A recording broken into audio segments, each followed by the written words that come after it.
Mr. Ivey, know the show must go on. As far as Cincinnati, man, I put on. Jules made another flame beat for me to cook on. Raise stars, close fish, yeah, too strong. Team AI, chop it up at the chop shop. Top notch with the king flow, the hot shot. Cops watching, listen to the real. Jumping like hopscotch, nobody harder than no, think not. Not only citywide, but nationwide. Superlatives, keep it locked like the Mason guys.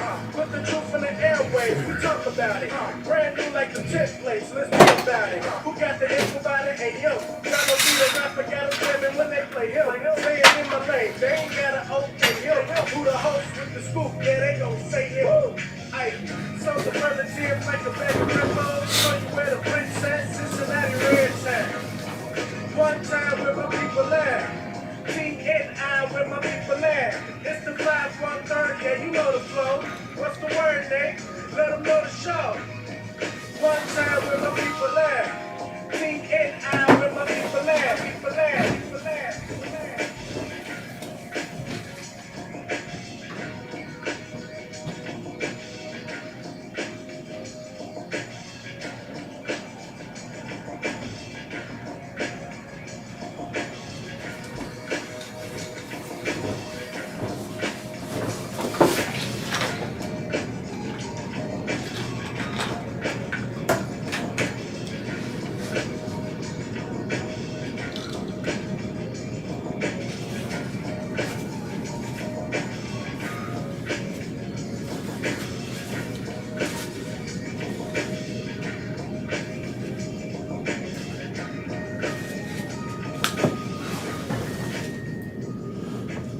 All right, good morning, everybody. Welcome back.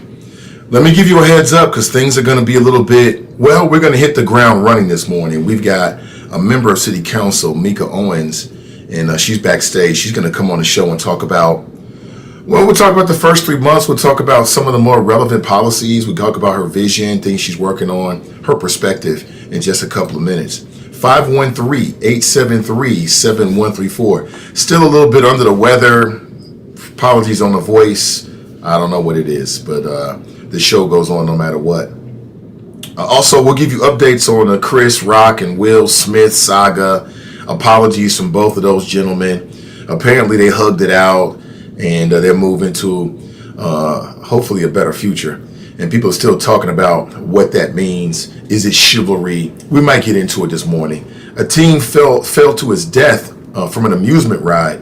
And the more I think about it, the more I blame the adults. I'll give you my thoughts on that. Plus a smattering of other topics, some local, some national, some cultural, that we may get to this morning. But as I said, we've got Council Member Mika Owens backstage. Let's bring her on. Good morning, Mika. How are you? Good morning. I'm great. I think I might have difficulty hearing me. Yeah, we were trying to get together beforehand. It still sounds very, very low. Sounds very low. I'll tell you what, why don't you just give us a call on the telephone and we can talk that way. Okay. Does that work? Yep. All right, great. That's Mika Owens, everybody. And you know me, I want to catch up with everybody. So what I'll do, Mika, is I'll cut this feed because if not, it's going to have like terrible feedback. All right? So that's Mika Owens, everybody. She'll give us a call here in a minute and we'll start the conversation. Good morning to you. Hope you're doing well.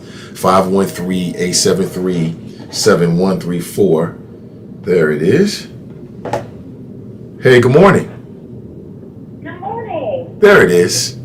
How you doing, Mika? I am fantastic. How are you? Or should I say Councilwoman Owens? I'm doing great. Great. Welcome to the show. Thank you. Such a pleasure to be here as always. Yeah, sorry we couldn't get the video because I always love that video just has a different, it's just more intimate. People can actually see you. Know. But it's all good. We'll just have to do this again, yeah. Yeah, absolutely. So what is it? Are we on 90 days now since you've been elected to your first council term? Yeah, it's been a little over 90 days.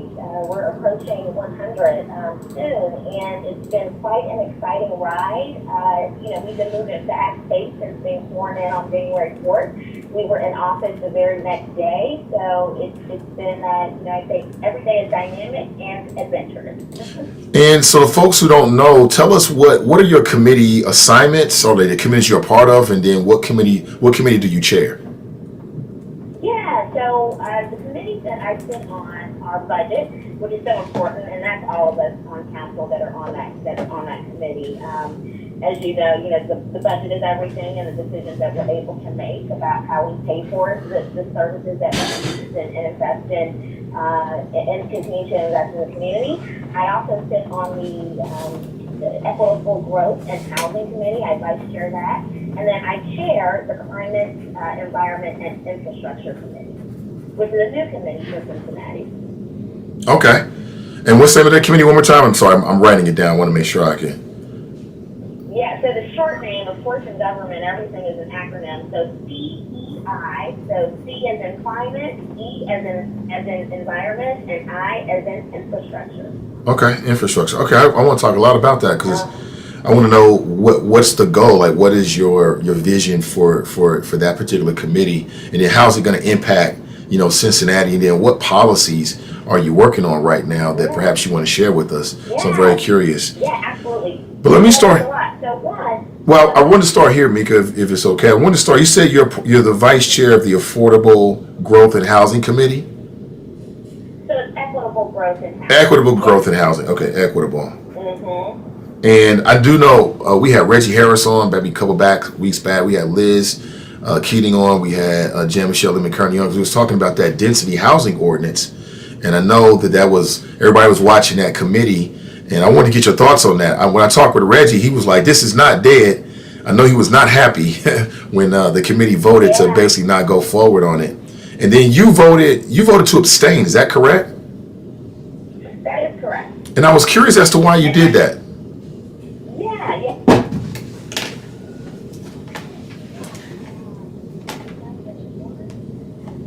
Housing stock in this city, we got to be able to allow the conditions to do that. And so what that means is where things have been zoned a certain way, we have to make sure that expands so that developers can create not just, for example, 2 units, but they can create 6 units.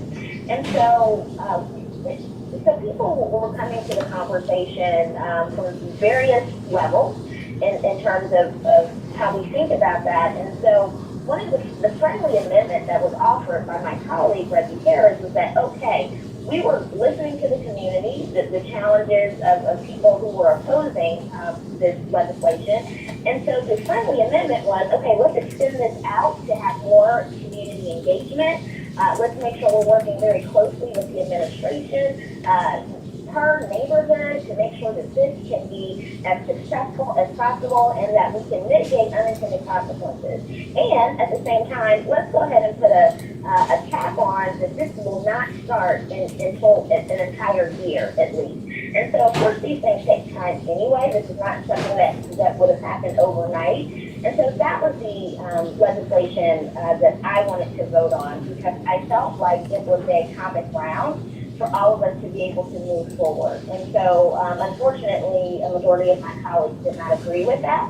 And so what that means is we just need to go back to the drawing table and do the work to get to a place where we understand that zoning is a conversation that we're going to have in order to solve some of this housing situation. Yeah, I understand that. I guess my question was more specifically, so you supported the idea. I didn't understand why you voted to abstain, rather to vote for it or against it. I didn't understand why did you vote that way. That's what I was curious about. Yeah, no, again, I think I wanted to support the friendly amendment piece to it, and that's what, the majority of my colleagues voted against. So yes, I support housing. I also think it's even better when we engage intentionally with the community. So I think in this next round, so that's why I voted to abstain, because the friendly amendment was the better option of the two.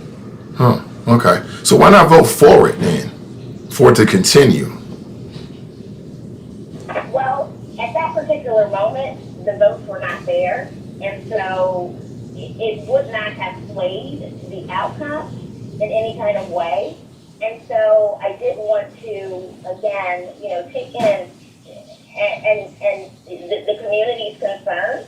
And so again, I thought that friendly amendment was the better way to go. So nonetheless, the votes were not there to pass it anyway. Yeah, that's why I just understand. I know Reggie voted for it, Liz voted for it. They were very vocal for it. After talking with you this morning, you say you're for it. I didn't understand why not just vote for it and be on the record that I think it's a good idea. I just didn't understand, so I was looking for some clarification on that. It's not the biggest issue. I didn't understand it, and I still don't understand it, quite honestly. Okay. Well, I'm sure we will have a vote will come up in the near future, and I plan to fully support lifting zoning changes in the city. So. Yeah, I guess what I'm wondering is, am I missing something? Am I missing something like on my end? I think she hung up. Okay, maybe she can call back. Hopefully I didn't hit the button. I don't think I did. But again, I guess what I was getting is maybe there's something I just don't understand about how the way that city council works, and maybe abstaining has some kind of usefulness in it. I just don't know. I'm trying to really to understand. So hopefully she'll give us a call back. I'm not sure. There it is. Hey, Mika, sorry about that. I hope that I didn't hang up by accident. No, I don't know if I did. Sorry. Okay. Yeah, so what I was saying is I just don't, I'm trying to understand. Is there something about abstain? I don't understand all this stuff about city council, right? We watch all this stuff and trying to learn. And I'm just trying to say, I'm trying to figure out, in a committee, when you vote on something like that, is there some kind of usefulness in voting to abstain as opposed to voting to move forward or to not move forward? I'm trying to learn. So that's why I'm trying to dig at this. Yeah. So one of the things is the vote to have passed it out of committee, the number of votes were not there at all. And so it was clear that it was not going to move to a full council vote. And so the extension for me was, let's support the movement going forward, if it's even possible to get there, by electing to support the chair Levy's friendly amendment to say, okay, let's put more community engagement with this. Let's work closely with the administration. But the votes weren't even there to do that. Okay. So why not vote to just support it? So what's the difference? So we voted on the friendly amendment first. And so when that did not pass, it was very clear that the original legislation was not going to pass. Which at that moment means, okay, we've got to come up with plan B. Okay.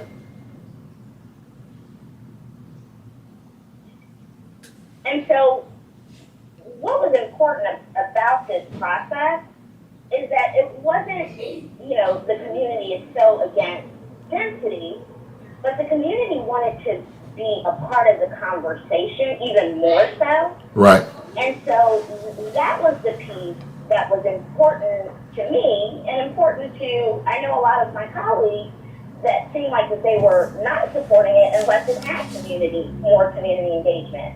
And so for me, I thought that was the place that we could get to and all support together. But again, apparently that was not the case, because we voted on this friendly amendment first, and people were still against that. Okay. I still don't fully understand, but I don't want to spend a lot of time on that. But I appreciate your response, though. I'm trying to figure out, okay, I still don't get it, but I'll figure out later. Let's move on. Speaking with Mika Owens, she's Cincinnati councilman, first time elected official.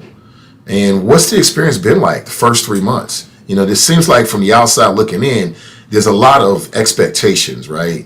You got a vast majority of Democrats. You got Mayor Aftab. When you guys were running, you really ran as a unit. The voters voted basically straight down the Democratic ticket, except for one candidate. I think that comes with a lot of pressure. Are you feeling that? And what's it been like the first 100 days?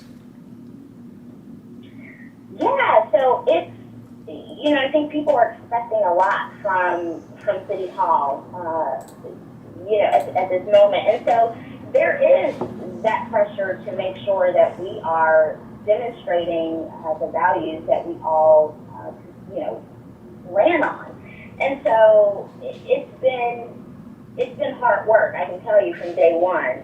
There are some of my colleagues and I, we are there, pretty much every day, digging deep, getting to the place of asking the right questions, and knowing that we have to walk and chew gum at the same time. And so there are so many issues that our city is facing. And so being able to balance all of that while, people are expecting us, like, why haven't we solved housing just yet? And these things take time, but it's been a good experience, that's for sure. And the idea that, we are aligned with what the issues are across council. And so I think it's just a determination to make sure that we're making the best decision to solve the issues and to get there. Okay, so let's talk about, your committee is CEI, Climate, Equity, and Infrastructure. Am I right about that? Climate, environment, and infrastructure. Climate, environment, and infrastructure, right. So what's the responsibility? What falls, some of it's obvious, right? But tell us the details. So what falls under that committee, like under that jurisdiction? Yeah, so there are a lot of things that are under the committee, and I would encourage people to go to the website to look at all the committees and what's under them. But that includes things like SORTA. It includes Parks and Rec. It includes any climate initiatives in Cincinnati, which our sustainability blueprint is called the Green Cincinnati Plan. It includes, when I think about infrastructure too, I also think about, and it also includes like Department of Public Services. I also think about human infrastructure. So it also includes, human services, in addition to youth jobs and summer employment and issues, and also children and families cabinet. So it's a very broad committee, but those two things work together, because when we think about the impact that the bipartisan infrastructure bill will have on the community and have on jobs, we also have to make sure that we've got folks that are ready to take those jobs on. And so workforce development and getting people to a place of efficacy and sustainability is really important in that. Okay. So talk about the Green Cincinnati Plan. What are the goals? Yeah, so the Green Cincinnati Plan, for those of you that might not be familiar with it, it's been in inception since 2008. And so what it is Cincinnati's plan to address climate change, to address carbon emissions. And so it's us as a municipality doing our small part in getting there. And so it has had iterations over the last several years, where every 5 years it's updated. There's 88 recommendations, everywhere from more urban agriculture to vehicle electrification in the city, in ways to address climate change. And so for us, we're on our 5th year of renewing the last iteration. And so what that means is we can continue forward with making advances in climate change, which, this city is thinking about tree canopy, which helps to reduce social determinants of health, so things like asthma in our community. And so all these health impacts that matter as a result of the environment. And so things like tree canopy, things like being able to, really hold building standards. What are we building with? How are we supporting cleaner energy in the city? And so this plan is really important because it takes a lot of community partners and regional partners to be able to come up with a plan and keep it moving. And so this next plan means that we can address climate equity in that, meaning that, brown and black communities are disproportionately impacted as a result of the climate issues that we're dealing with. And that's because of disinvestment, that's because of redlining.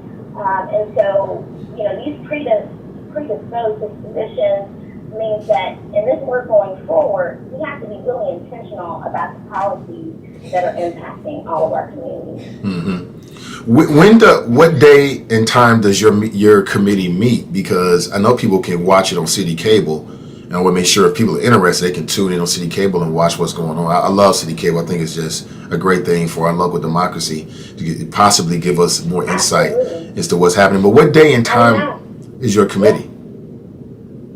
So my committee is on Tuesdays every other week at 11 o'clock. And so that means my committee, we're in D week, which is the day that my committee meets. So we will be meeting this morning in chambers at 11 o'clock. We're starting to unpack a little bit more around the infrastructure bill. And so we'll be talking about how the city is getting ready for that in terms of how we're positioning ourselves to apply for grants. We're going to also talk about what the regional impact looks like as a result. And then we'll talk about, the city has been, because we've been leading, in climate action, we've received the backing of Bloomberg Philanthropies to be able to continue this work. And that's really huge. And so we'll be talking with our Bloomberg partners and what this means for not only the city, but the region. And then we'll also talk a little bit more about Justice 40, which is the equity piece to how we move this bill forward. Because it's about connectivity. How well can we connect our city, our region, but it's also about equity in that sense as well. Okay, I'm glad you explained that, because I was going to ask, so what are you discussing today? What's on your agenda right now? But you already answered that. So let's look big picture. I was in favor of 4-year terms. I think that city council needs more time to develop some of these long-term ideas, but that's just me personally. The will of the voters was they went from 4-year terms to 2-year terms. So you guys only got 2 years. What are some of your goals? Like a year from now, what would you have liked to get accomplished? What are some of the things that you definitely want to address, in this first term with your committee? Yeah, well, I'll speak with my committee and then also just other things that I'm really passionate about. So with this committee, one, you're going to see the impact of the infrastructure bill over the course of the next 5+ years.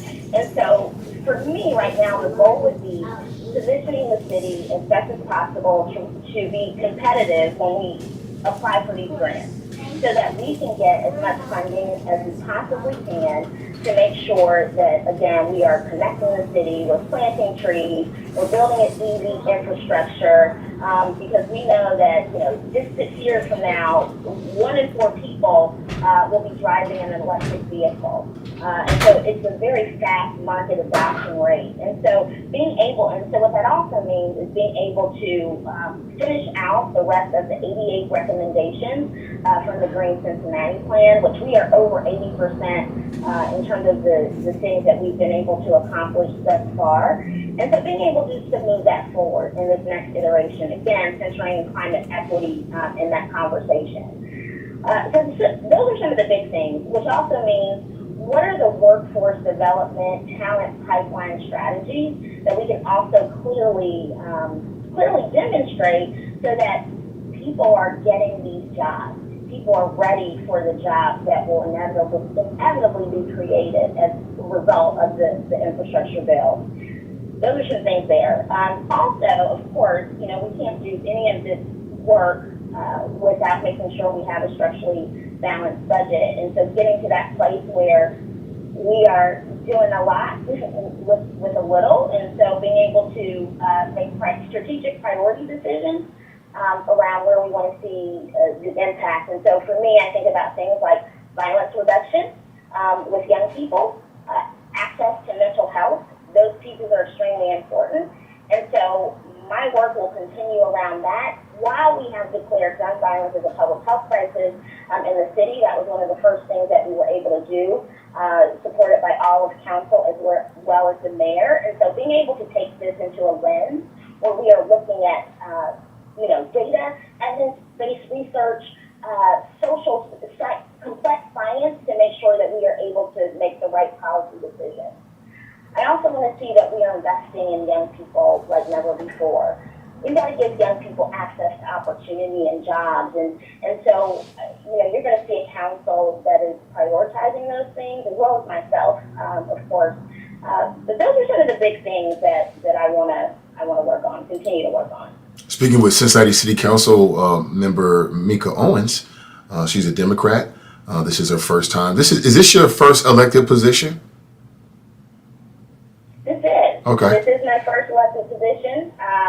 Really excited to serve Cincinnati in this way. I've certainly, worked on campaigns along the way. 2016 was a light bulb moment for me where I organized for the Ohio Democratic Party and for Hillary Clinton's campaign. It was one of the best decisions that I ever made, and so it allowed me to understand this, the fundamentals of the campaign, but more importantly, the importance of democracy, and that we all have to show up and do our part. And so, yes, long answer to your question, but this is my first run at City Council, and again, really honored to be able to offer my leadership. Yeah, I mean, and for me personally, I mean, I'm taking a wait and see approach, but I'm very optimistic. I think very highly of a lot of the people that have been elected. And I think that you've got a great opportunity, as a group to really push Cincinnati forward. And I believe that will happen. I honestly believe it will happen. So you mentioned that SORTA also falls under the purview of your committee. Is that correct? That is correct. And so what's the relationship? So what does that mean exactly? I mean, do you have any oversight of SORTA? So what is that relationship between your committee and SORTA?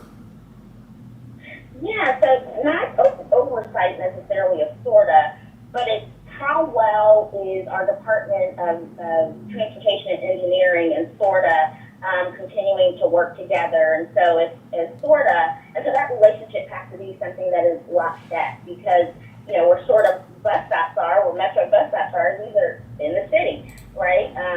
And so it's important that we are making sure that as SORTA continues to reinvent Metro and go into their subsequent phases of Issue 7, that we are providing the best service to our residents, and that also we are aligned with how we are developing along the way. And so SORTA's next phase is bus rapid transit. And so how well as a city are we connecting transit to housing, to jobs, to access to other things that are really important, like education and childcare. And so this is just the opportunity for agencies to continue to align and to speak with one another on a consistent basis. Mm-hmm. You mentioned the parks as well, and Cincinnati is nationwide famous for our parks. Absolutely beautiful. And is it a similar relationship when it comes to the parks? It's not about oversight, but sort of managing the city in a relationship with your committee? That is correct. There's also the fact that, of course, parks being in the budget, and so making sure that we are able to continue to have great parks in the city. And so some of those things, as we are looking at, budget decisions, making sure that people can enjoy the parks, making sure that we are, aligning with our agencies like parks to be able to plant more trees in the city, for example, to make sure that young people are getting jobs and working in the parks. And so, again, it's about the relationships that we continue to have and being able to allocate resources to these important elements and components in the city. As it relates to the parks, is there anything new in that area that perhaps you can share with us, or perhaps something that might be in the works? Something new. Let's see. Well, you probably have heard that a lot of people want to see, parks and rec be on the same page. And so I think you'll see an environment where, both those agencies want to work really well together. And so nothing officially, in the works, but you have leaders who are ready to go to the next level. So, in terms of merging those two? which is always good. In terms of merging Not those two? necessarily merging. Oh. Yeah, not necessarily merging, and that conversation has not arisen, to a place where that is a formal, next step. But people are willing to talk about what that looks like. Okay, so the conversation is there. How do you feel about that? The idea of merging Parks and Recs? Yeah, I think it would be a step that would help us. One, it is a way that we are going to be able to save money and enhance services, all those things. And I think when people get around the table, we'll be able to look at that. Or how best are we actually continuing to program and making sure young people are being able to access the space. So we shall see what those conversations may or may not look like. Interesting. Well, Mika, listen, I appreciate it's the first time you've been on since you were elected. It's an open door. Anything that's going on, you want to talk with the audience, it's an open door. Just let me know, and I'll make sure we make it happen, because we want to stay informed so we can help you. But we also want you as elected officials to understand what we're looking at and how we feel as well. But I just wanted the show to be an open door in terms of people getting information about what's happening, with their city government. So I really appreciate you coming on. Is there anything else you want to share with the audience? Yeah, no, I just want to share, one, Nathan, thank you so much for providing a platform. As elected officials, we are certainly, and this group particularly, certainly looking forward to staying engaged with the community. And so it takes all of these platforms to be able to do that. We are working hard every single day. I can share that with you. And so there's a lot that we want to accomplish and accomplish it together. So I welcome the invitation to be back because, of course, there's so many things we can continue to talk about. And it takes for people to participate as well. And so thank you for raising, committee assignments and city cable. Please, tune in. You can also come and make public comment before committee meetings, and so it's important that we hear your voice as well. So, and agendas are also posted on the city's website. So stay engaged, stay involved, and we will certainly do the same. Okay, Mika, thank you so much for your time this morning. I really appreciate you. Thank you. I really appreciate you. Okay, take it easy. That's City Council member Mika Owens. Appreciate her time this morning. Just a quick hitter. Just want to ask a few questions. Keep that relationship going. I'll be reaching out to all the members of City Council because I'm based in Cincinnati. We talk about local politics. I don't know everything. I want to hear from them. They've got all the information. And as you can notice, I'm just trying to learn. I just don't understand everything. And I had a question about her choosing to abstain, which I still have a question mark about. I have to go back and listen to her answer again, but I don't think she really answered what I was looking for. But again, I'm just trying to learn. I want the show to be a pipeline for information. And as I said, this show will always be a mixture of people, politics, and pleasures, right? It will always be a polite mix of that, or shall I say a superlative mix of that on this particular show, because we need to know. So again, her committee, you can watch it on City Cable every other Tuesday. They have the committee is today, so Tuesdays at 11 a.m. So today, and then not next Tuesday, but the week after that, if you're interested. City Cable is so easy to watch. You can watch it on your phone. You sit there and watch on your phone and just get all the little information. And I welcome you to do it because you're going to learn a lot. And I know it ain't like Will and Jada or Chris Rock and Will. It ain't as sexy and sizzly and all that kind of stuff. But politics are local, and I'm not telling you I watch every city council thing. I do not, but I love that it's there and I can tap into it when I want to. And you got a lot of good people that are sharing it. People share it to the friends page, like Angela and other folks, because they understand, same thing with the Hamilton County Commissioners. You're right. You're working. You out here hustling. You don't got time to go down to city council like that.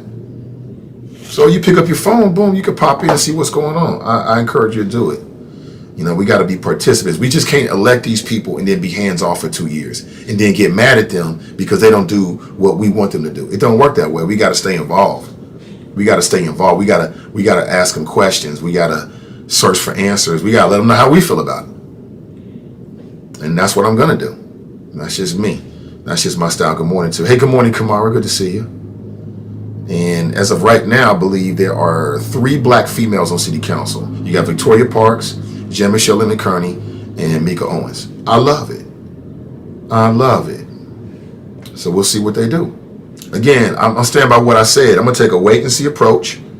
But, at this point, I still think very optimistically about what they're going to do.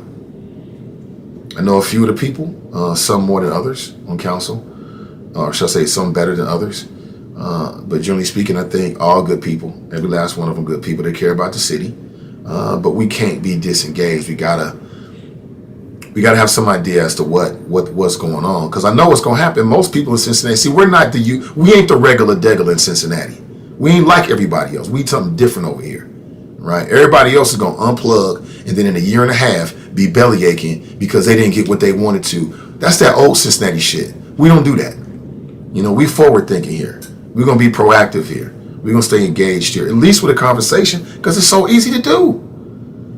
So, we can't do that. So that's why, we having that conversation, this morning. And you'll hear more of those conversations here on the show, as well as all the other sizzly topics like Will and Chris and Will. Both of those men have issued apologies within the last 24 hours.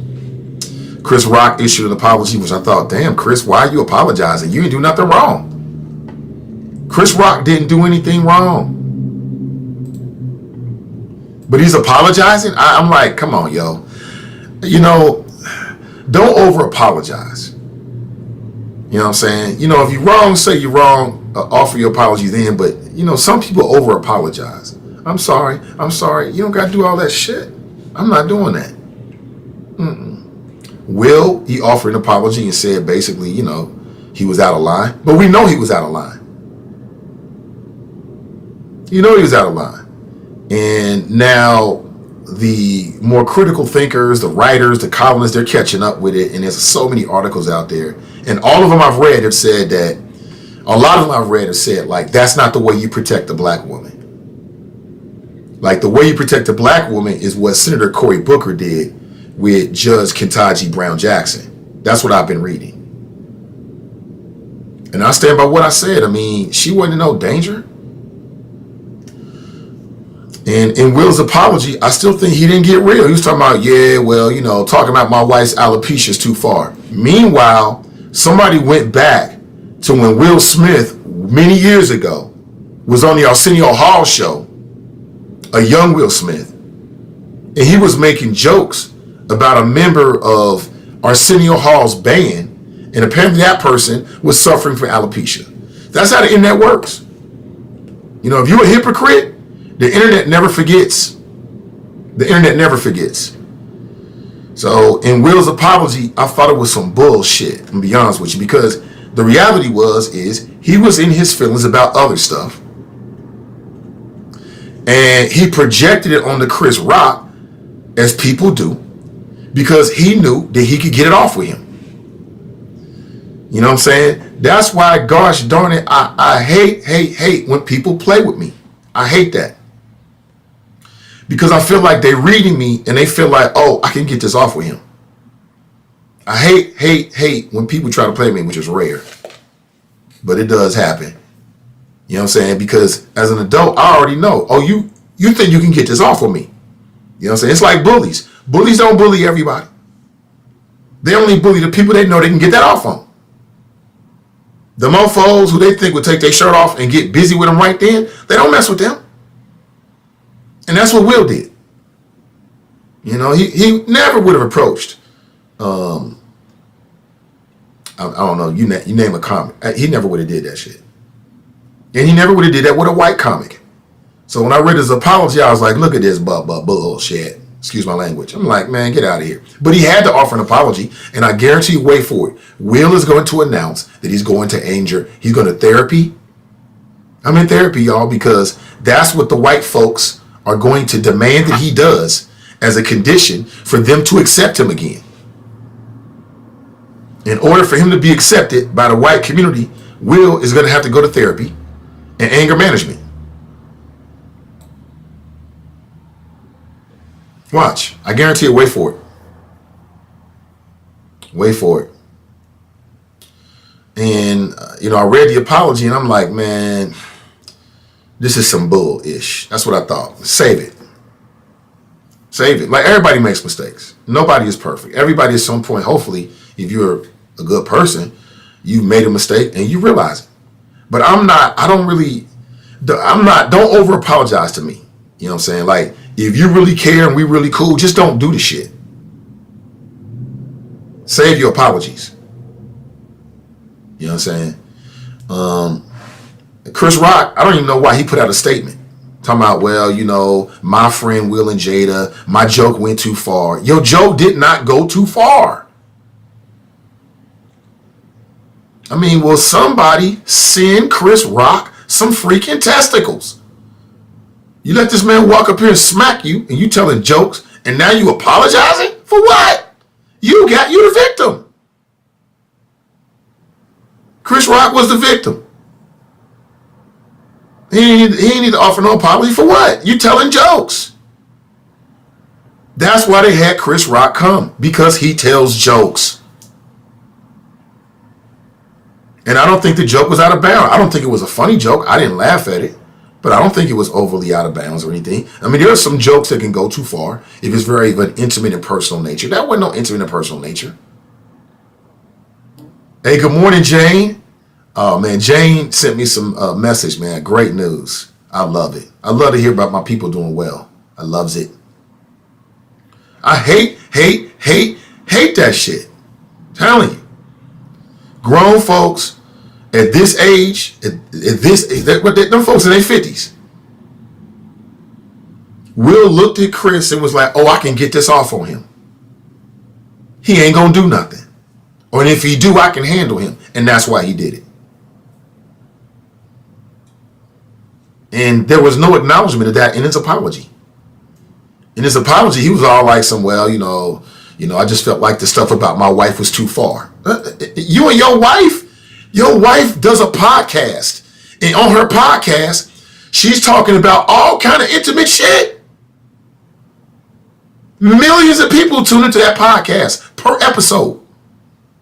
And you and your feelings because somebody said something about alopecia. Get over it. Get out the business. But what you don't do is walk up there and assault this black man who you know you bigger than. You know he ain't got no hands. You know he don't want no smoke. And this is who you gonna pick on? I still think it was weakness. It's weakness. Straight up. You ain't have to do that to that man. But again, I guess Chris Rock wants to play the game and, you know, whatever the ever. In his apology, he's like, yeah, you know me, my friend Will and Jade. I'm like, if y'all friends, why y'all do that? Do each other like that? People are wondering what will be the consequences that Will Smith will face now. I know people in my personal circle who have said that they'll never look at Will Smith the same. We had people calling yesterday and say they'll never watch another Will Smith, you know, whatever. I Am Legend 2, I'm not watching it. Really? I think we talked to, who we talked to? I was like, you're not effing with Will Smith. What about Bel Air? F Bel Air. Like, wow. I don't know if I feel that strongly about it. Like, I'm not going to watch Bel Air anymore because I ain't going to take it out on them. They didn't do anything. Somebody said it best yesterday. I believe it was, I can't remember. But it's a point that needs to be made. Is that the issue that we seeing is a lack of being able to be upset, be mad, and not want to put your hands on somebody and not get violent. That's the core issue of it. It's the guns, it's the household. Yeah, but the core issue of what we see in the streets is I got an issue with you. I got a big issue with you. How do I deal with it? Conflict resolution. And what Will didn't display any of that. I can't tell you how many times I would have been full within my rights in my own head to smack the tears out of somebody. I'm sure you've been there before, but I didn't do it because they didn't deserve it. You didn't do it because they didn't deserve it. That ain't worth it.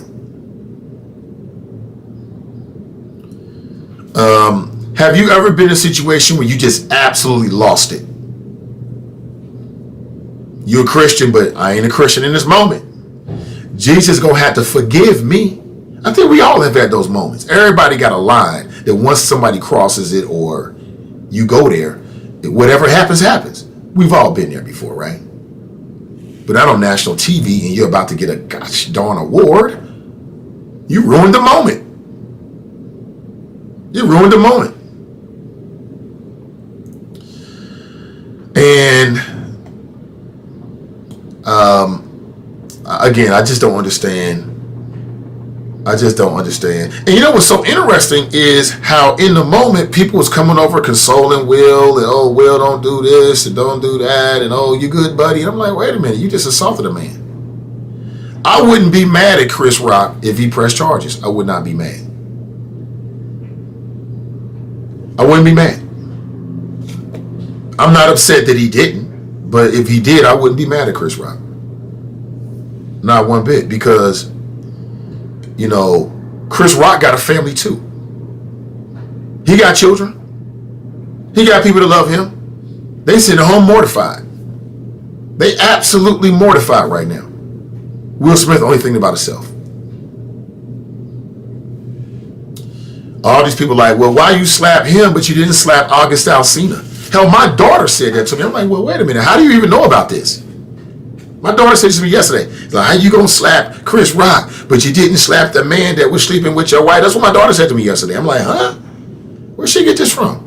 This shit is everywhere. This story is everywhere. Absolutely everywhere. But let's go to the phones. Good morning. Welcome to the show. Good morning, Mr. Ivey. This is your Black Side Connection Drop Call 52. What up? Good morning, sir. Good morning, big bro.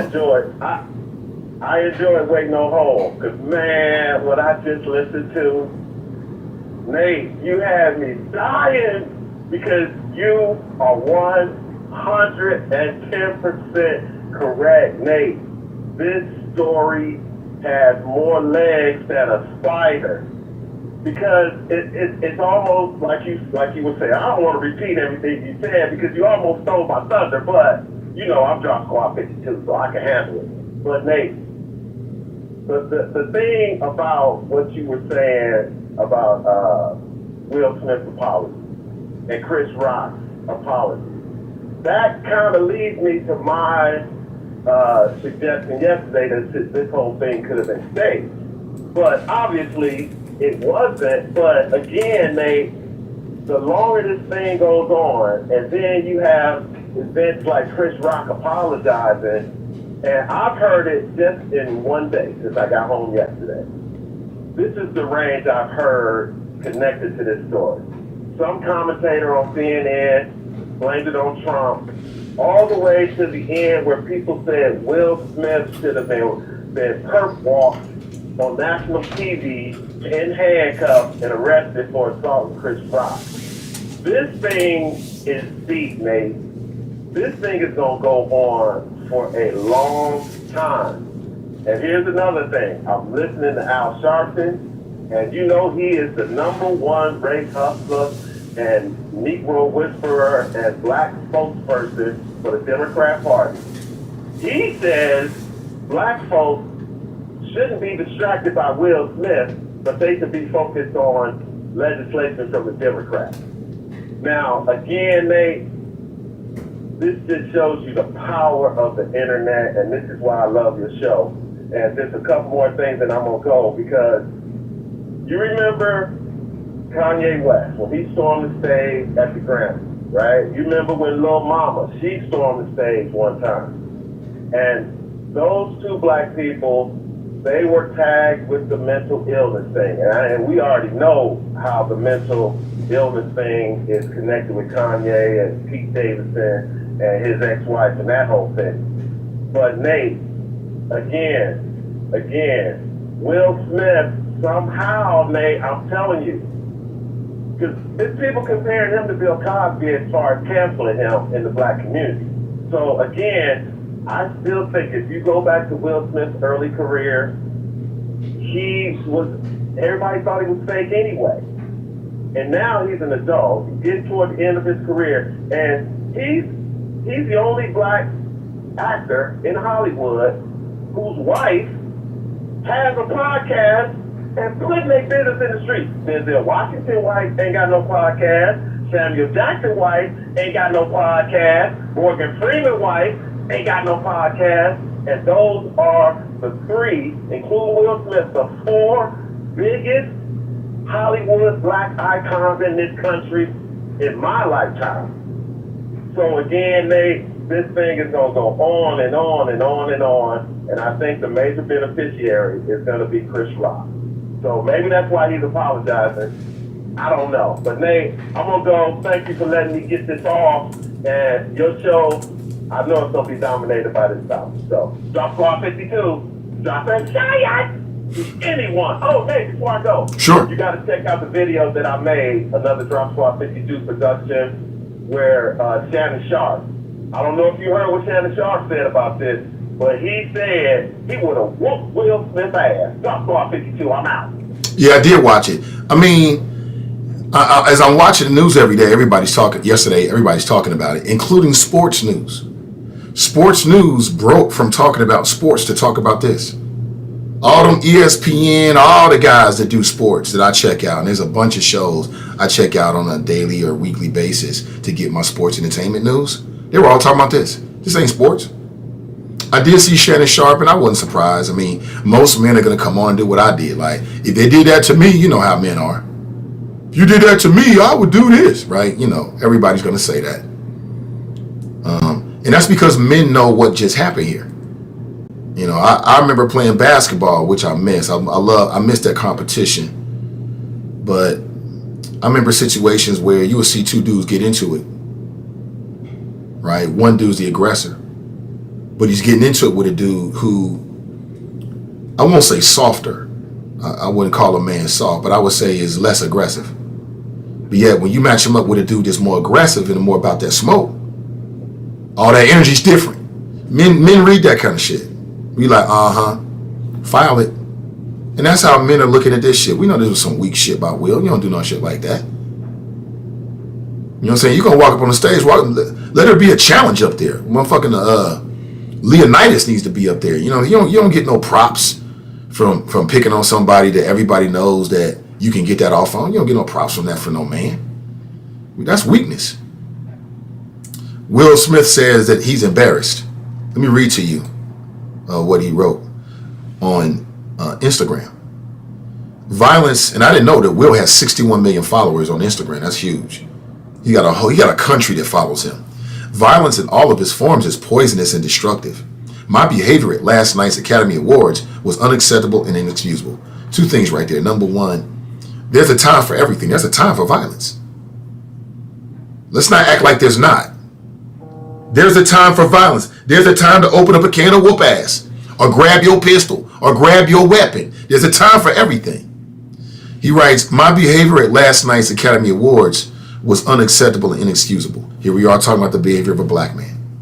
Jokes at my expense are part of the job, but a joke about Jetta's medical condition was too much for me to bear, and I reacted emotionally. What he should have added was, y'all been talking ish about me since August Alsina. Y'all think I'm weak, and I had to show you, because that's what really happened. He writes, I would like to publicly apologize to you, Chris. I was out of line, and I was wrong. I am embarrassed, and my actions were not indicative of the man I wanted to be. There is no place for violence in a world of love and kindness. Michael Jordan did the same weak-ass shit. Michael Jordan did the same weak-ass shit. He got into an altercation with Steve Kerr. Smacked Steve Kerr in the mouth. He ain't never do that shit to Charles Oakley.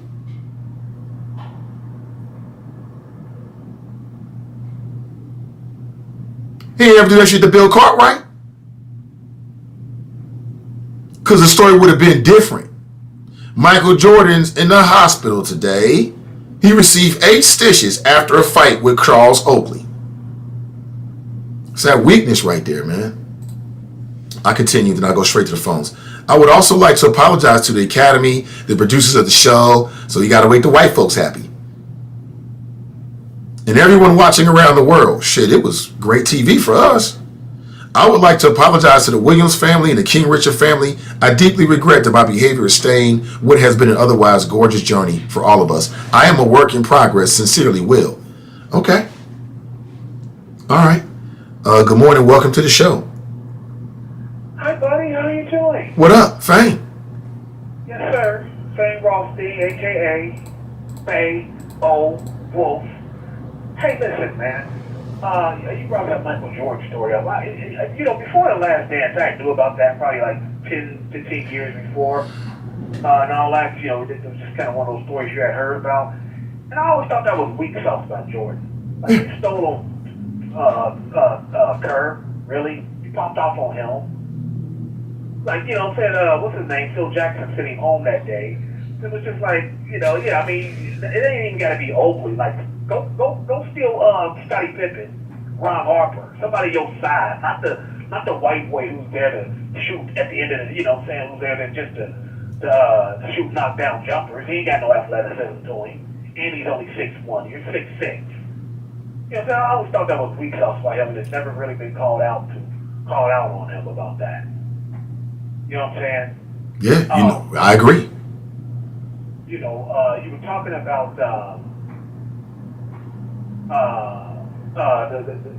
sports, how this Will Smith thing has became a sports issue.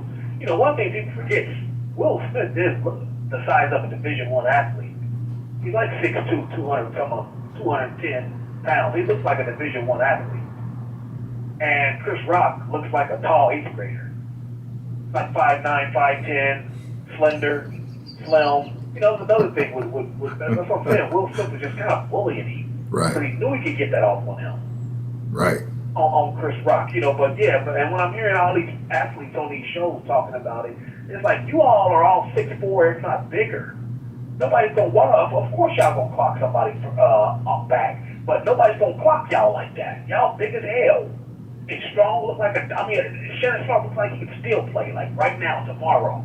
He does. You know what I'm saying? But, you know, but he does have a point, though. Like, you know, there's just certain, you know, in our, because I like the way he kept it to our community. He said, you know, in our community, there's 3 things you don't do. You use the N-word, spit on me, or slap me.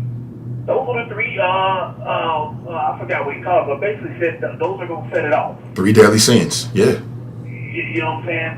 And before I go, a couple other things. First of all, I'm glad you're talking about that kid. I'm glad you taking that take on that kid at the amusement park. Because that's what I was saying yesterday. Like, don't let him down. They did. You know, y'all told him that you should have told him flat out. You know, in certain terms, like, this ain't for you. You know, there are things for you, such as heavyweight boxing, such as football, not amusement parks. You know, things like that. And before I go, I just want to say, this is the real reason I call. I just want to shout out Drop. You know what I'm saying? No bullshit. You know, Drop, no, he knows I've always fucked with him, always rocked with him. But there's a difference between people who support you and people who champion you. Drop champions me. Champions you too. You know, people who support you, they'll turn on your podcast, they'll turn on your YouTube, they'll buy a sandwich from your store, from your food truck. You know, things like that. The people who champion you, they do that without you having to ask them. And that's what Drop does on with my podcast. He's always supported it. And just, there's some stuff happened yesterday that just kind of like went well. Don't get twisted, but just it was a great day. Just put it like that. He was always there supporting. I just want to shout out him publicly for doing that because he's always done that for me, and I appreciate that, Drop. So that's all I got. Y'all be well. Oh! Appreciate the call. Yeah, great word. That's why I say I rock with Drop, man. And I do hear that. That's great news. Great news. I want you to be successful, brother. I've said that to you before. You already know. Good morning to you. Good morning to you. So let me back up here and read some of your comments this morning. Anthony writes, morning chop shops. If you're wondering what's up with my voice, I don't know. I'm under the weather a little bit. Some type of, cold or something like that. Charles writes, Grand Risings, Nathan the Choppers. Good morning to you. Dale writes, I'm putting this out here now. If anyone jokes my wife's condition, I'm putting hands on you and I'm effing you up on site. And I'm done with this Will and Chris incidents. OMGM. Oh, and good morning. Okay, brother. I understand you got to do you. You got to do you. Nat writes, good Tuesday, Nathan the Choppers. Gladys writes, good morning, Nathan the Choppers. Enjoy your Tuesday. The relationship between a man and a woman, and y'all married or y'all decided that y'all gonna be in each other's life. That is not anything to be played with. That is a very sensitive and potentially dangerous dynamic, right? And so I get it. Brandy writes, I went to school with Mika Owens. Hey, Mika. People saying they had some issues with her. I think we solved that. Hey, good morning to you, Crystal and Tanika. Charles, good to see everybody. Shaba writes, Mika video feed was better. Oh, okay. There was a lot of background noise in the call. I didn't hear any background noise on my end. Sorry about that. Where's the real Terrence Howard when you know him? I heard he got a new gig. Sorry about that. Sorry about that. Yeah, the real Terrence Howard, man. Oh, man, we had so much fun. We had so much fun together, man. Breaking new ground. We had a good time. Jenny writes, good morning, Nathan and Choppers. Happy Tuesday. You know, man, from my radio experience, I just met some really just solid brothers. You know, some really solid, creative, intelligent brothers. And the real Terrence Howard was certainly one of them, man.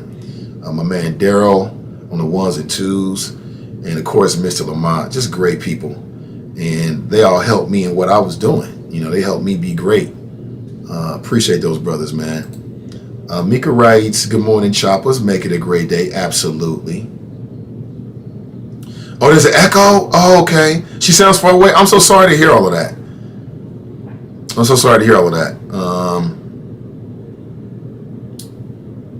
Donnie writes, yeah, I'm confused about her response to. I don't think we really got a good answer about that. I still don't understand why she chose to abstain.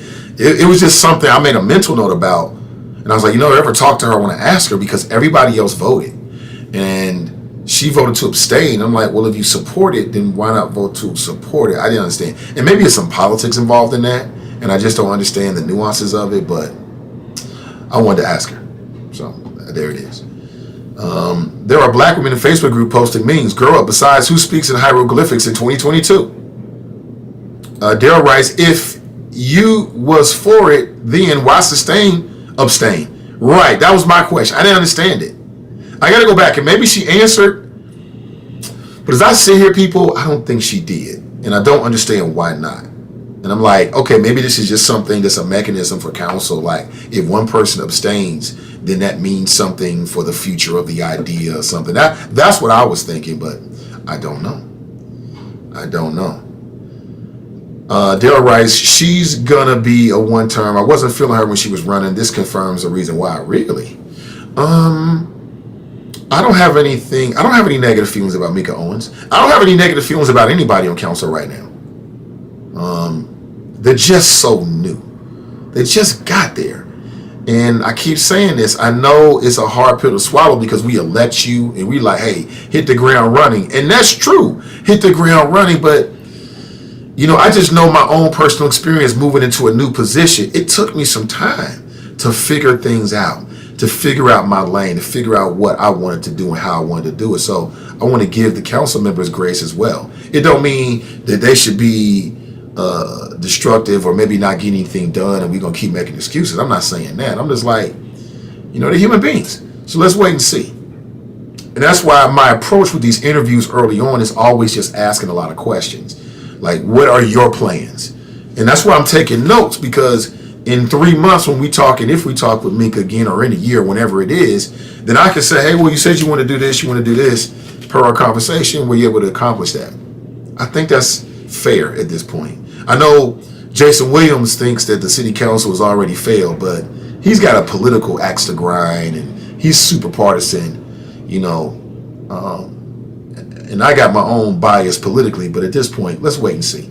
But if that's how you feel, Daryl, that's how you feel. Not trying to change your mind. I was just using your thoughts to flesh out my own. That's it. That's how you feel. That's how you feel. Glenn writes, morning, Nate the Choppers, #Flow Debo. Good morning to you, Glenn. We just heard from Fame. I don't know who he's talking to. Darik's in the house. Good morning, brother Darik. Callie writes, morning, folks. Roy writes, good morning. TNT writes, good morning. May writes, rise. And Grand Risings, Nate in the Choppers. Good morning to you. Get to the Choppers. Roy writes, they need to return to 4-year terms. had this conversation for years. It is what it is now. If we really feel this way, Roy, then we need to get a bunch of people that feel the same way and then put a ballot initiative before the voters and see if they can't change it back. I think that the scandals was used as an excuse to kill 4-year terms, and I don't know if they had anything to do with one another. You know, Tamaya Denard, who I'm reading, is trying to get out because she got some medical issues. I'll say it again. I was not happy to see Tamaya Denard go to federal prison. I wasn't happy about that. I don't like it. However, you do the crime, you got to do the time. And I was reading that she's been dealing with some medical issues. I think she caught like an infection, like something. She might have had MRSA, something like that. That should kill you. That shit will kill you quick. And I hope she gets out early. I do. I'll go ahead and say it. Hope she gets out early and is able to get back to her life and all that kind of stuff. But I don't know if the issues that she got into and PG Sinfield got into and Pastor X got into, that's Jeff Pastor, but we call him Pastor X. I'm Pastor X. Oh my God, that was hilarious. I don't know if that had anything to do with their terms. Maybe it did, maybe it didn't. I like to hear the argument on it, but it is what it is. Roots Tafari writes, 2 years ain't enough time to get things accomplished on a government level. That's what I thought, but I mean, the will of the voters, it is what it is. Good morning to you. Kamara writes, I think she means it right. I love Councilmember Mika Owens. Yeah, I mean, I've got nothing negative to say about anybody at this point. I didn't like that zoning density thing, and even after talking with Liz Keating, she didn't do a good job of explaining it. It didn't make any sense. It seemed to be theoretical and aspirational. Like, we're going to give developers more tools, and we're hoping that they're going to do the right thing. I mean, later for all of that, make it intentional, but it is what it is. Daryl writes, sounds like she's still getting her sea legs to navigate governmental waters. I mean, I'll be honest with you, I would be too. 90 days, 100 days, I'd still be learning if I was on city council. I would still be learning. I just got down here. There's a lot to learn, I can imagine. So I'm going to give her and all the other members of the council that grace. Donnie writes, good job, Tamika. Fame writes, 1,000 miles off his radar, but go look. Oh, okay. I don't know what he's talking about. I don't want to get caught up with Fame. I'll let him have that conversation in the chat room. Rachel writes, good morning. Lakeisha writes, right. Good morning, Lakeisha. Everybody looking super beautiful. I love the dopeness of my people. Angela writes, good morning, Nathan Choppers. Roland Martin said the Chris Rock apology was fake. I just don't see myself apologizing and I got victimized. And then, oh, by the way, I ain't even do nothing to him. I let him get that off. And then I'm going to come out with an apology. Now, maybe I got too much ego. Maybe I got too much fucking pride. I just don't see myself doing that. If I'm wrong, then I say I'm wrong. You're right. I'm wrong. I move on. I don't make the mistake anymore. And that's it. But if I'm right, I don't apologize. If I'm right, I'm right. And, we can argue to the end of the world. We can fight, fuss, not talk. It makes no difference. But Chris Rock didn't do anything wrong. Why would he issue an apology? Was that just like to get more sympathy? Like, look at Chris. This man got smacked in the face and he's still such a good guy. He's the good guy. Let me write him a check. Is that what this is all about? Maybe it is. Violence in all forms is poisonous. That's not true. That's a damn lie. Wait a minute. There's a time for everything. There's a time when you need to get violent. You got to protect yourself. You might protect your family. So that ain't true. Violence in all forms is not poisonous. Stop it. He's trying to play these little, I'm against violence. Negro, if you against violence, then why you just walk up there and smack this man? You know you've been working out, Will, because I follow you on YouTube. We've been working out like crazy. You know you've been working. I am legend. They had him train in the military style. He trained as a boxer when he was Ali. Come on, yo. Why Fame say Chris Rock looked like a tall 8th grader? That's hilarious. That was funny, bro. We know you was out of line. We know you was out of line. And I'm sure that Jada is mortified. Depends on what kind of woman she is. Let's assume she's a good woman. If she's a good woman, meaning like she's about that right stuff, the realness, virtues, doing the right thing, then she's mortified. She mortified. She like, you ain't to do all of that. It's like, you're never going to supplant Tupac in her life. It is what it is, man. I love the internet. The memes have been super crazy. Let me add something else to the conversation here. I want to talk about this teenager that fell to his death off of an amusement park ride. And again, I waste my time and my money so that my audience does not. And sometimes I destroy brain cells. I still can hear and see the images that I saw in that video, and I just can't shake it. It was terrible. I wish I didn't see it. Somebody sent it to me. I pressed play before I even really thought about it. You know how that is. And it was terrible. I wish I could unsee that, but it is what it is now. And there's so many questions now about what happened with this young boy. Terrible. You know, when you have children, when you see something happen to somebody else's children, it tugs on you. It hits you right here. Should be emotional. I be thinking about my own children. Are you the same way? I'm just like that. I be in my feelings about it. I ain't gonna lie to you. And when I saw that with that 14-year-old, man, I was like, oh my gosh. That's like every parent's nightmare when you send your kids to an amusement park. 14-year-old boy was from Missouri, and he fell off of a ride, a thrill ride down in Orlando. Apparently the way the ride goes is like a 430-foot like ride. And so people sit and they like go up. They go up 430 feet and then it drops, right? No brakes, boom. From what I read, it can reach a max velocity of 75 miles per hour. You know how fucking fast that is? 75 miles per hour? A human body? And it's just terrible. I don't even want to describe it to you. It's just terrible what I saw. Terrible. I wish I could just wash it away from my memory, but I cannot. And officials and emergency crews responded to a call at Icon Park. It's an amusement park down in Orlando. Now, sidebar, this is some shit I'm never going to do. I don't do cave shit. I'm never going splunking. That's what they call cave exploring. It's called splunking, right? I'm never doing that shit. I don't need to go down in no caves. It's just not me. For what? You go down there, you take a video, and then you come back, you give me the video, and I can experience it. I see these motherfuckers, man, they be like crawling like this on their belly, 70 meters below the surface of the earth, right? Why are you doing this? What the fuck? And like, if we trying to get some treasure, okay, that's not splunking, that's treasure hunting. I'm down with treasure hunting. But I'm just going in caves just to see, like, damn, it's pretty dark in this cave. I see some bats. Oh, there's an underwater river. Fuck all of that. I'm never doing that shit. You do it. Tell me about it. Now, if we think there's some treasure down there, motherfucker, shit. Give me one of them helmets with some lights on there. I'm down. Kinda.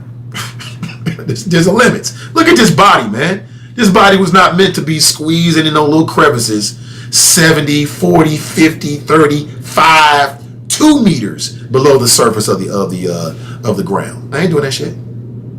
We've evolved. I'm never doing splunking. I just ain't gonna do it. And I gave up amusement parks a long time ago. I would never ride another amusement park ride in my life unless it's like, I don't know. I can't even imagine a scenario. Why? Why do I need to go 430 feet up and then you release the brakes or whatever and it just drops 200 feet? That shit ain't fun. That is not fun. I don't get it, but people do it.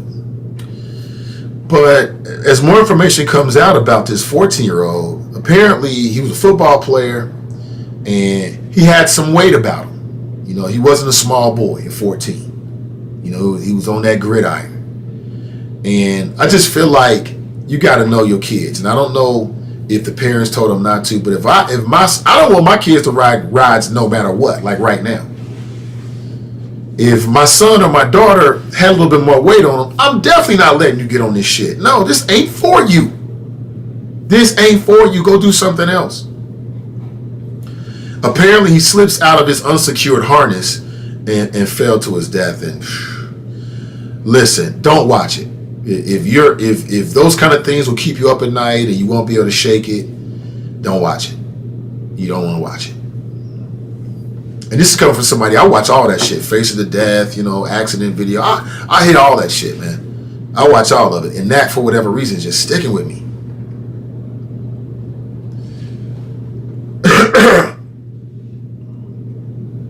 So the ride holds 30 passengers, right? It's like this, and the passengers are around it, and it goes up.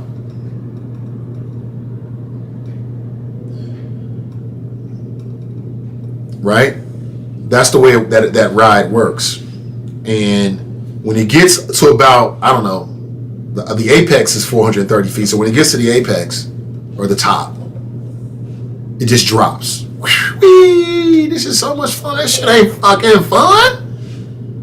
What's fun about recreating suicide? There ain't nothing fun about that. And maybe it was my time at Kings Island. I spent some time working in Kings Island. It was fun as hell too, boy. Woo, I was living a dream. Man, it was so much fun. The girls. Oh my God. Sidebar. Some good days. I'm getting paid to be at an amusement park.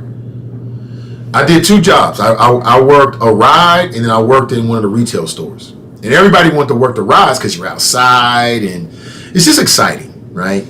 So much fun. I did all of that. I wore everything 15 times. And ever since then, it's like working in a candy store. It's like, just don't taste the same. You know what I'm saying? I don't want this shit.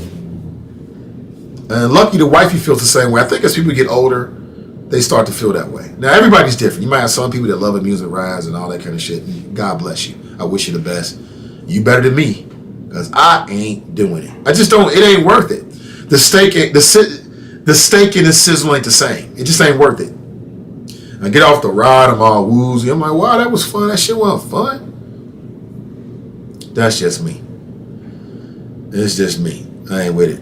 But I feel like, so it holds 30 passengers around it. It goes up to 430 feet and it drops. And it free falls. It free falls at a speed of more than 75 miles per hour. Do you know how fucking fast that is?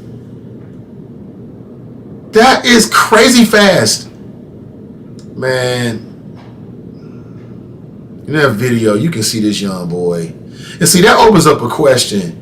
You can see him falling, and he falls so fast. I'm gonna tear up because I think about my own children. It's just not good. It's not good. Apparently, back in 2020, a 21-year-old worker fell to his death at the same theme park. He was conducting a daily safety check on a different ride and fell to his death. You ain't got no harness on? I don't know, man. Heights is one of them things that make my testicles tingle.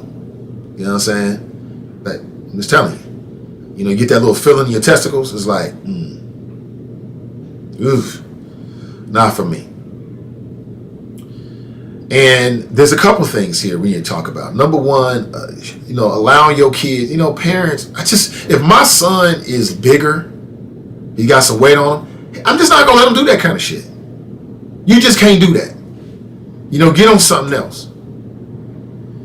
And then secondly, we need to have a conversation about the etiquette of the internet. Like, one question that comes up about this young man is that there's a video circling of his death. He's only 14 years old. And so the question is, should there be a ban on these kind of videos? Like videos that show like somebody's death? Because just think about how the family might feel.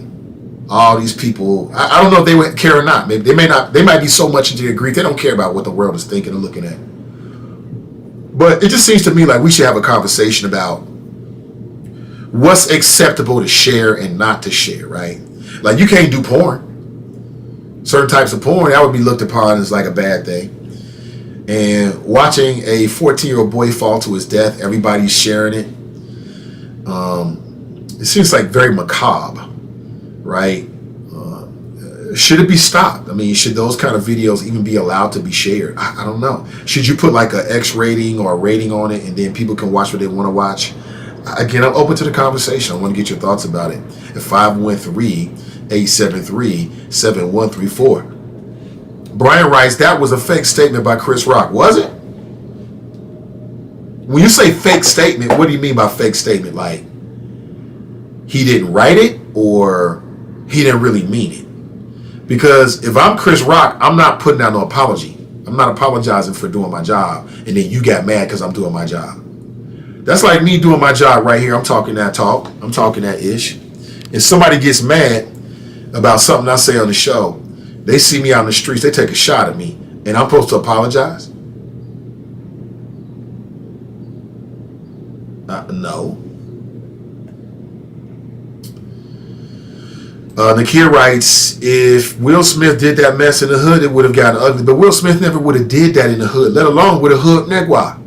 He never would have did it. And that's what pisses me off about it. I hate that, though. I hate bullies, right? I hate that shit. Because it's always somebody tougher. It's always somebody stronger. It's always somebody more about it.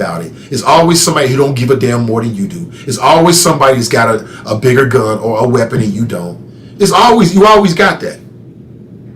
And you're going to pick on somebody who you know don't want to smoke, or they want to smoke less than you want to smoke. And you're going to supposed to be applauded for that?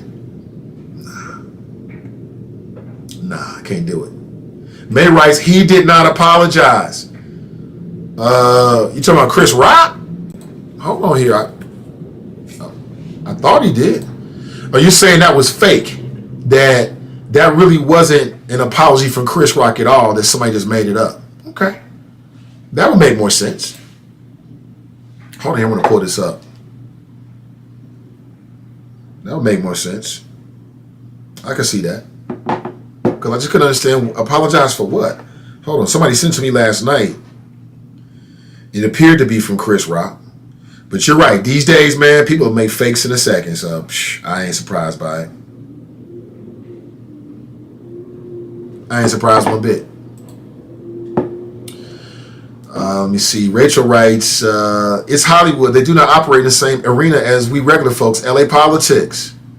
Janice writes, Ricky Smiley said if that happened to him, they would be rolling all over that stage. You're going to get a lot of that. A lot of men in the media, the most obvious reaction is going to be what I would do, right? You're going to get that. Mrs. Love Being Black writes, Jada been have men fighting over her since Kane. Is that right? I guess so, right?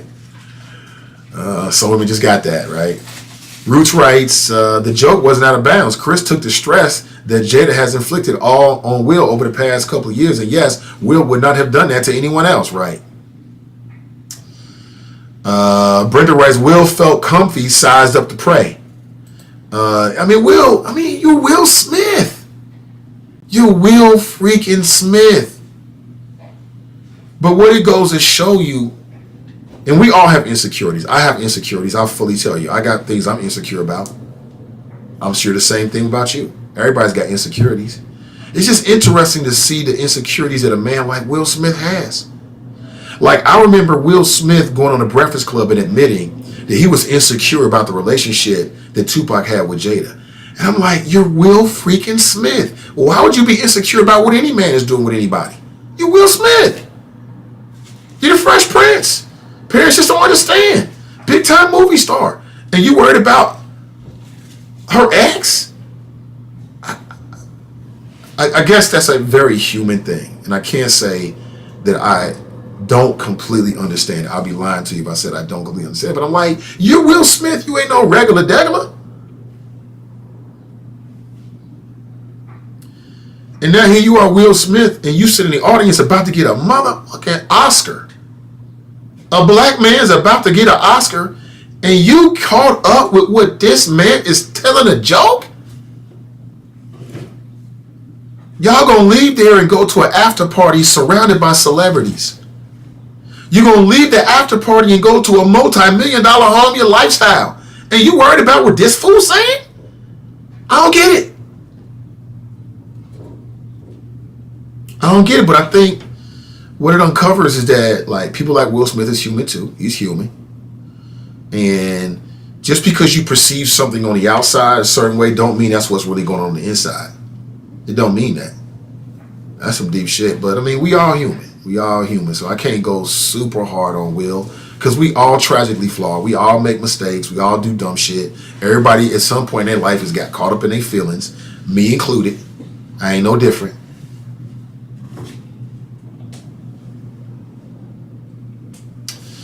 Jane writes, good morning, everyone. Good morning to you, Jane. G. Birch writes, you don't buy the idea that went around that the whole thing was staged? For whose benefit? Like, why would Will stage this and make himself public enemy number one? For what reason? I just don't understand what do you get out of staging it? If it's staged, what do you get out of it? Let's go to the phones. Good morning. Welcome to the show. Good morning. Hey, good morning. Who am I speaking with? How are you? I'm doing well. Let me get you speaker. This is Rhonda. Miss Lovey and Black. Hey, Rhonda, what's going on? Not much. I'm just excited I'm on spring break and able to call in on the day you got a good topic going on. Me too. Two things. Start with that little boy down there in Orlando. We was down there for Christmas and we went to that amusement park. That amusement park had nothing but teenagers, young people, kids, and I'm one of the ones, I like riding rides. We went over to the ride. My friend that sit right with that because they was all over there flirting. They was all over there laughing, giggling. They weren't checking kids. I sit back. I'm also a watcher. I sit back and watch. It was like they ain't even checking these kids like these people getting on this ride. They go around and they just do their little run around, not pulling on it to make sure the harness is on. And me and a person who also used to work at Kings Island, and myself too growing up, I'm like, they ain't doing that right. We had to pull on it, tug on it, make sure it was, hooked on there. Don't work the drop zone before. So, seeing that video, I wish I could take that video back out my head.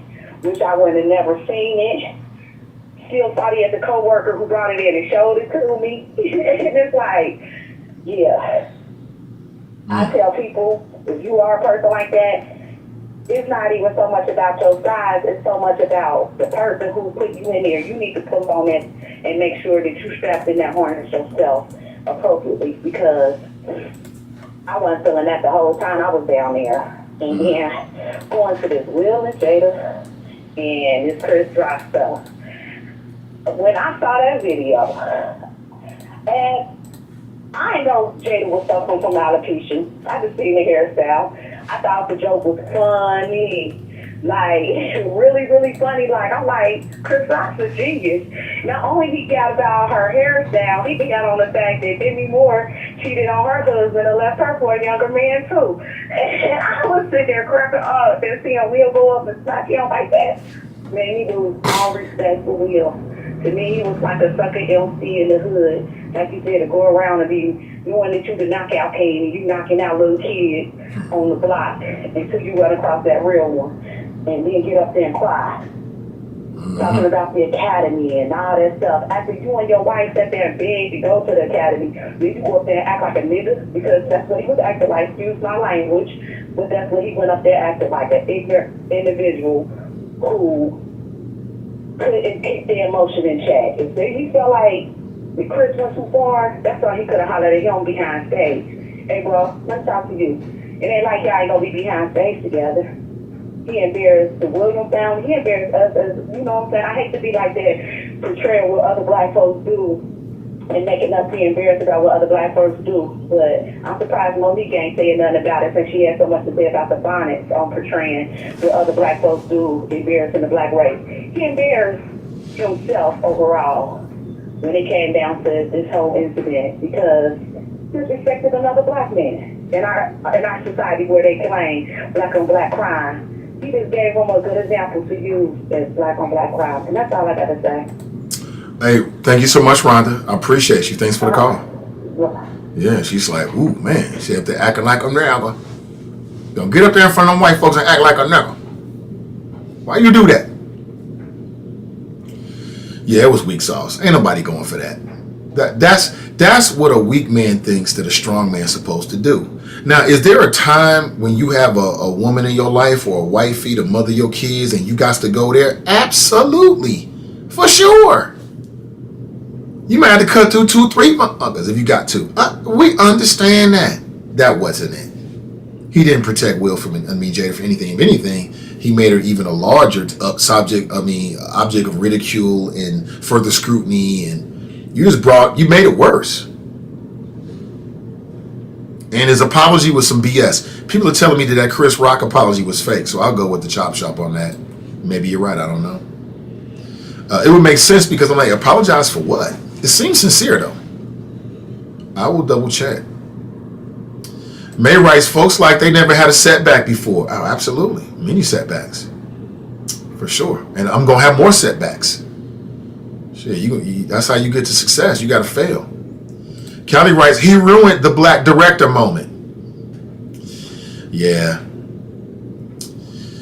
Yeah, but back to this young boy. I want to talk about this situation. I want to get your thoughts about what should happen next in terms of, should we be sharing videos like this of minors? Look at that ride right there.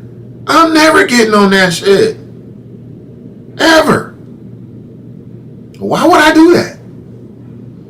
That don't look fun. That looks dangerous. It looks real dangerous. That's the young man right there.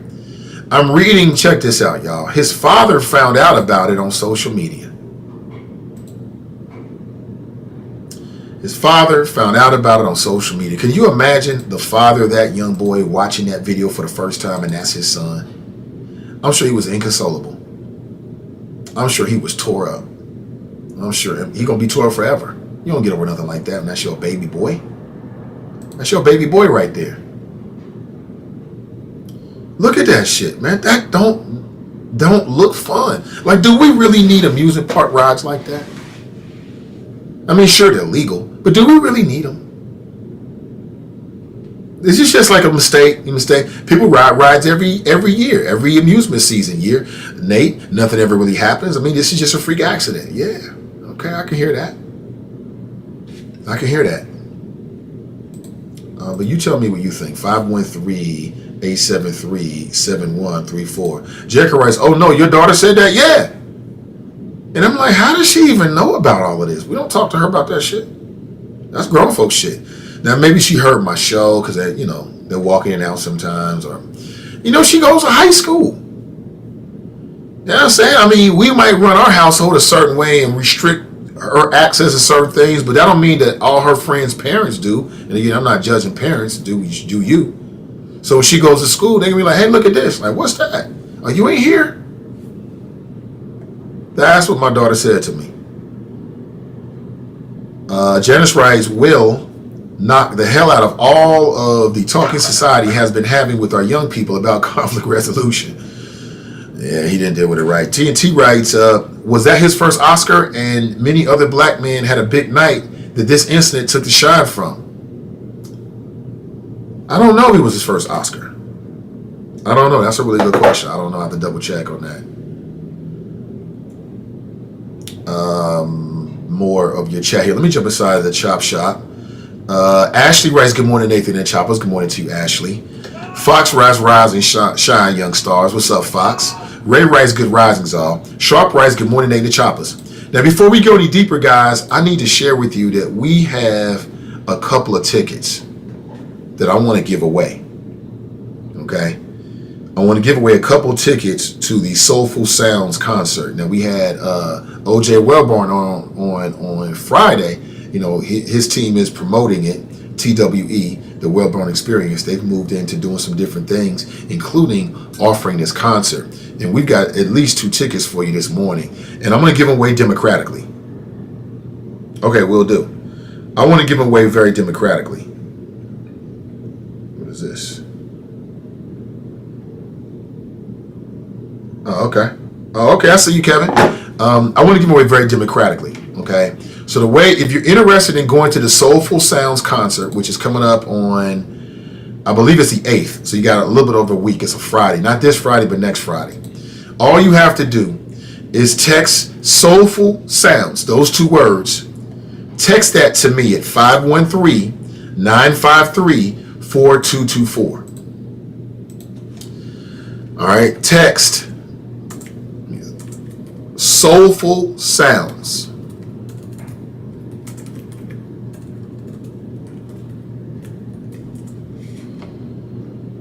Text Soulful Sounds to 513-953. Hold on one second. 953-4224. Now that number is actually in the description of today's show as well.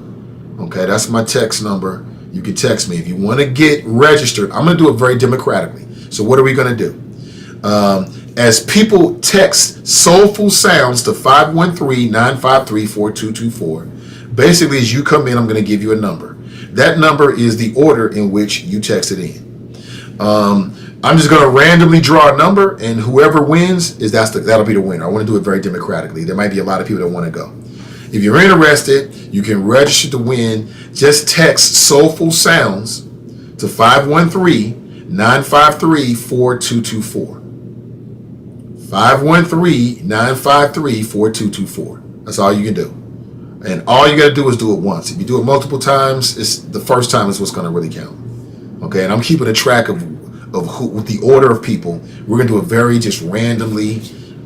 No favoritism, just randomly to whoever's interested. But just text Soulful Sounds to 953-4224.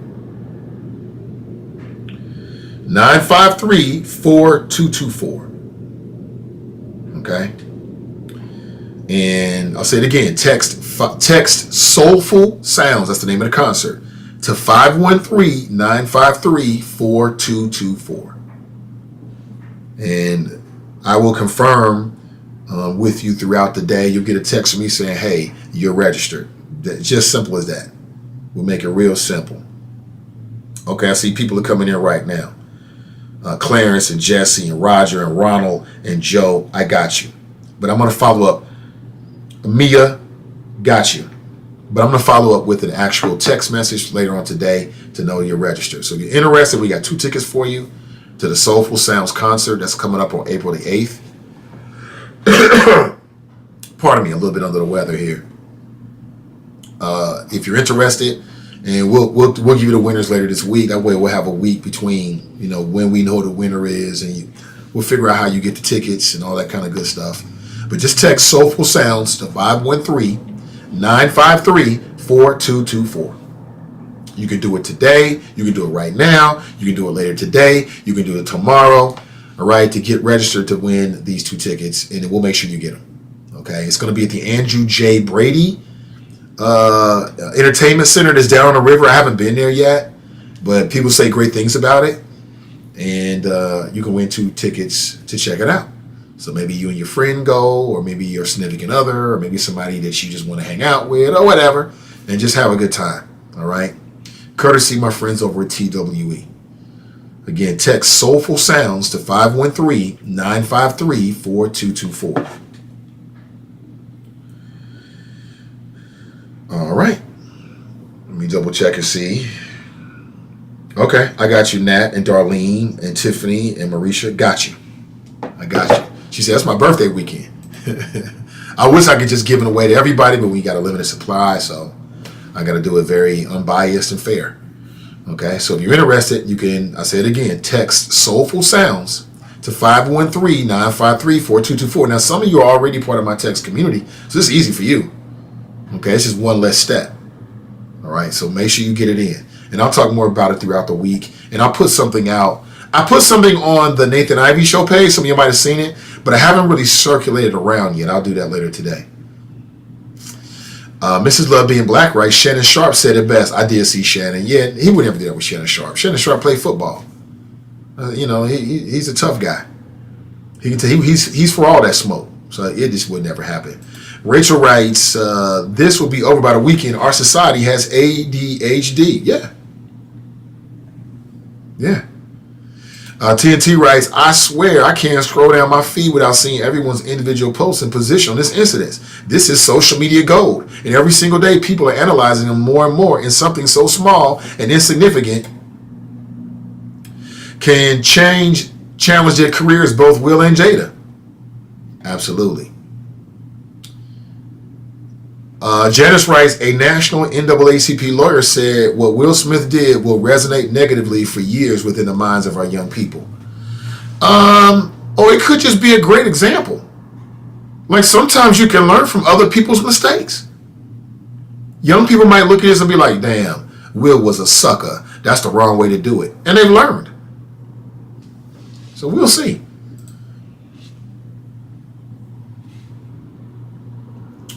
TNT writes, Ricky Smiley too. Watch what all the comedians will have to say about this. Ending in, I wish a mofo would. Yeah, all the comedians gonna say that. All the male commentators gonna say the same thing. I wish he would do it to me. I said the same thing. If that was me, I would do this. That's just what's gonna happen. You know, that's just a man.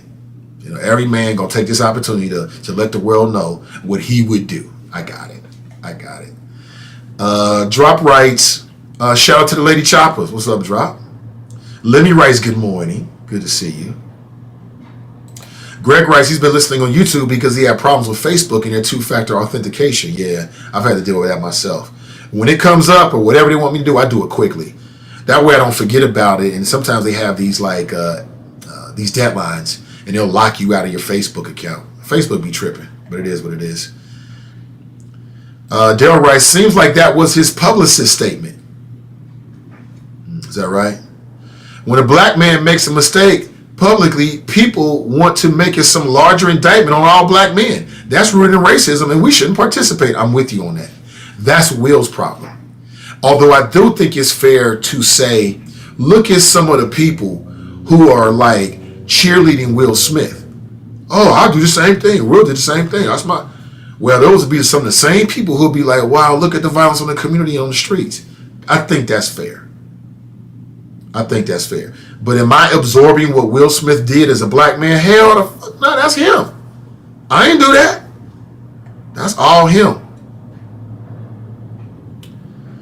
No, I don't buy that, Greg. I don't think it was all set up. I don't know why would they set it up, though, Greg. What would be the motivation? Like, what does Will Smith get out of making an ass of himself all over the globe?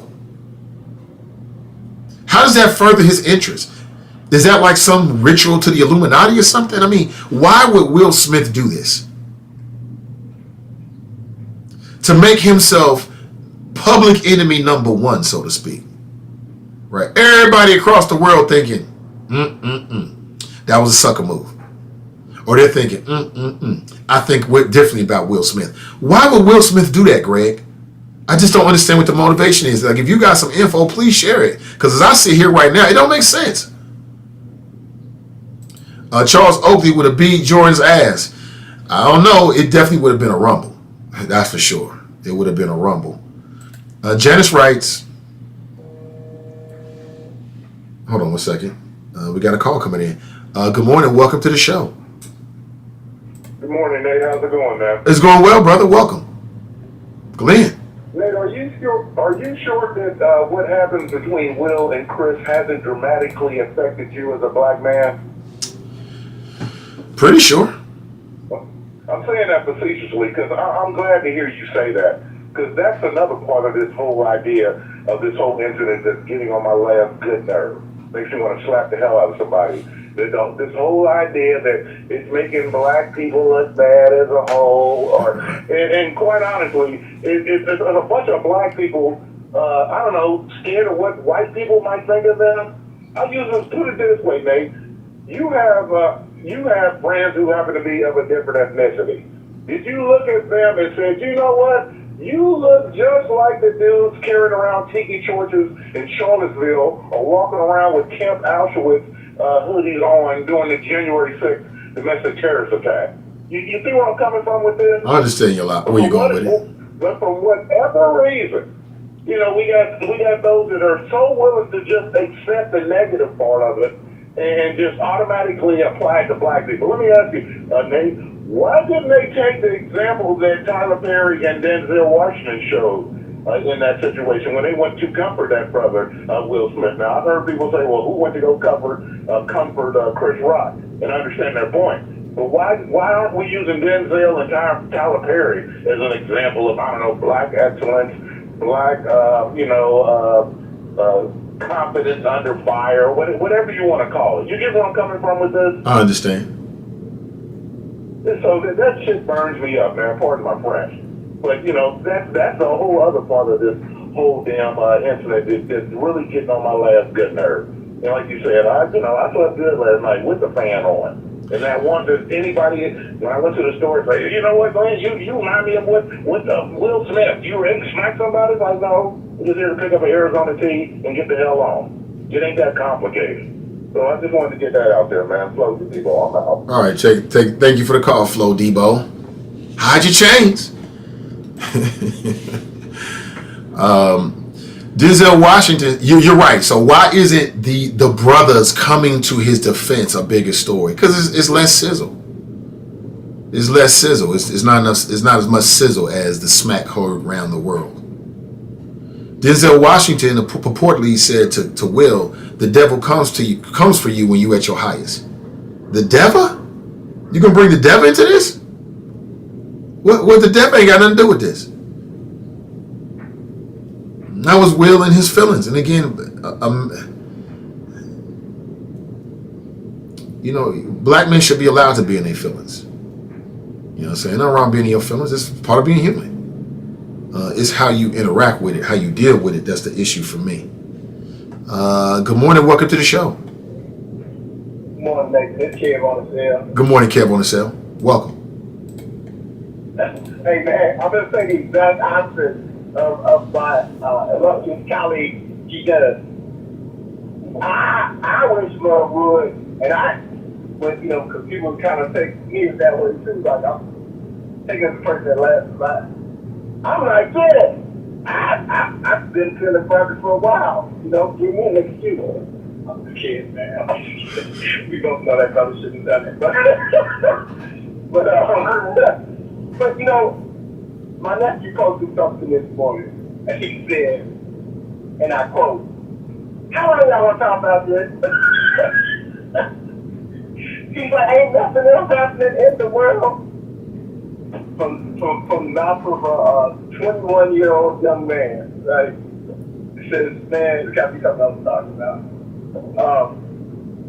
Tomorrow, I'm going up to the State House. My fraternity is going up there to meet with our legislators. And so, if anyone has any good ideas or questions that you'd like to ask your legislators, I'm randomly asking people, what they need information about, what answers are they trying to get, it's a slew of our legislators, local, our legislators here, that we'll get an opportunity to speak with. And so, if you guys have any ideas, questions, whatever, if you hit it on Nate's page, I can take it from there. You tag my name, of course, but just really want to get out to our legislators and, have a meaningful conversation with them. And if there's anything I can bring back that can help our cause of the community, man, that could go. I do a lot of laughs and a lot of jokes, but one thing I'm serious about is our black family and making sure that we do better, whatever that means, right? So, like I said, hit it on Nate's page, and I'll get it from there, or, in the comments, or, you can definitely DM me or whatever. But I just want to get the information out that, it's a big year to vote, really, and also to make sure that we're having actual impact in our own community and have those conversations that we need to have. And as always, Nathan, I appreciate you, man, and what you're doing here. Have a blessed one. Stay safe, bro. You too, man. Kev says he's heading up to the State House. If you have any questions or issues or concerns, you can hit him with a direct message, and he'll relay it to our state representatives. With that, appreciate it. Any opportunity, I'm down with it. I want to say it again before we roll out of here. If you're interested in going to the Soulful Sounds concert, we do have tickets. We're going to give them away just randomly to winners. If you want to register for the tickets, text Soulful Sounds to 513-953-4224. Again, text Soulful Sounds. That's the name of the concert. 513-953-4224. It's going to be on April the 8th at the Andrew J. Brady Music Center here in Cincinnati.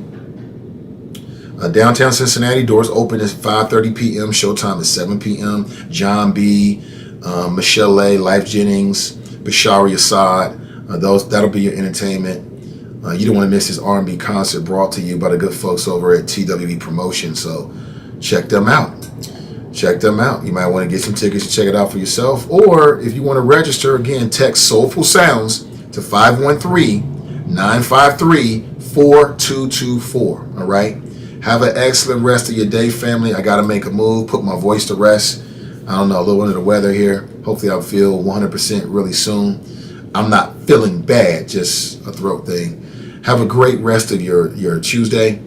Thank you to my guest, Councilwoman, member, Cincinnati City Council member Mika Owens. She was our guest for the first 25 minutes of the show. Just kind of talking about, just updating us as to what's happening on council from her perspective and also her committee. So if you missed that, circle back around and we start the conversation this morning with that.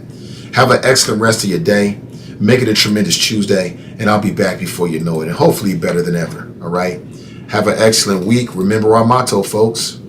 Winners focus on winning. Losers focus on winners. So stay focused and stay winning. And we'll talk real soon. Until next time, I'm Nate Ivey, and I'm out.